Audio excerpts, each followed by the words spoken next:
in the road of me being kidnapped. Nobody expected me to survive. I survived it because Maria, the woman that I love the most, she educated me. And Donald Trump educated me. Donald Trump was also the one who bring me back to my father. I went to see Donald Trump in New York. When? In 1998. I went to New York, and I wanted to see Donald Trump, but he wasn't there. So someone called him, and probably Donald Trump had me on some kind of list that if someone ever heard his name, they have to make a copy of my idea or something like that. But anyway, Donald Trump, he was the one who found me and could tell my father, Michael Jackson, that I was real. So through Donald Trump, Michael Jackson, my father, find me back. Because Donald Trump had a copy of my Dutch passport, and he showed it to my father. And his bodyguard for Donald Trump had to make a photo with me where I was standing.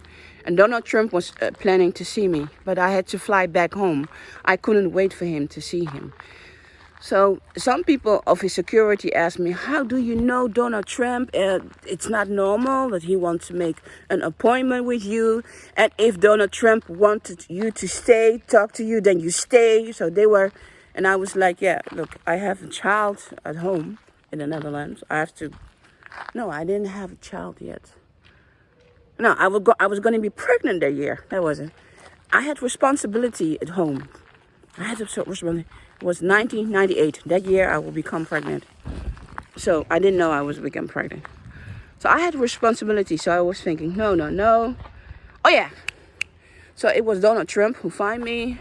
And in 1998 I was pregnant. Yeah, that was it.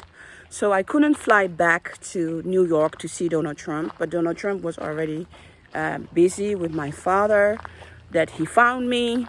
And then the people of Saudi, they contact me, and then it started to get me to America. So after the birth of my son, 1999, they tried to get me to America, but I was going through a divorce. I found out my ex was a drug addict. But in the meantime, my father already hired detective to know if I was for real. So then they know I was for real. And in 2001, I met my father again after 17 years when I was kidnapped. So it was Donald Trump who made it all happen between my father and me. And it was also Donald Trump who educated me about kidnapping, all this kind of stuff. And Maria, of course. The reason I survived so long, I'm still surviving so long, because I was born smart. I was born really smart. So this is why I survived my kidnapping. So Donald Trump is very important to me. And he's the man who loved me the most. And I know whatever happened, he will always love me. I love him. He's very dear to me. Maria and Donald Trump are very dear to me. So that's it. I'm so emotional, I don't know what to say anymore. I'm going to close up because I feel like I'm going to cry very hard.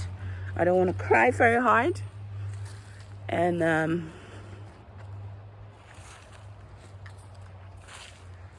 but I just want to dedicate this video.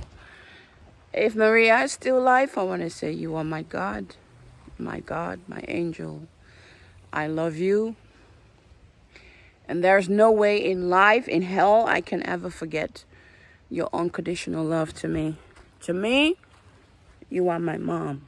I remember everything of you. Maria, if you are still alive today, you see this video, I love you very much. I hope you're doing well. And Maria, if you have died and you have disease, remember, I've always loved you. My thoughts are with you. Thank you for raising me. Thank you for putting so love in my heart that I could survive all this hate around me.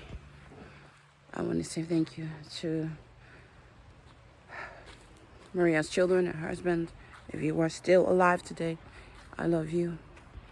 Thank you for my amazing childhood. Because without your love, I will not be nothing. I will not be nothing. Was Mocienne Petit Jackson from in the Netherlands? And it's my dedication to my most amazing woman in my life, Maria, from Africa, from the country where they speak Brazilian, Portuguese. Brazilian is always Portuguese to me, that's why I said Brazil. But she wasn't from Portuguese, she was from an African continent. And most beautiful, beautiful people that could hold me, love me as a baby. And to my ex-nanny, I know you signed a confidential agreement with my dad. I'm hoping you will break it. When a lawsuit starts to run between me and the Jackson family, I hope you will come forward to defend me of the crime that they did to me, the Ross and the Jackson family. I hope you will find me worth it to break your contract and tell the judge you were my nanny and you love me and I love you. It was Mocienne Petit Jackson. I will keep you updating about my court date. In October, I will have a verdict surrounding my kidnapping to the Belgium, to the Netherlands. And yeah.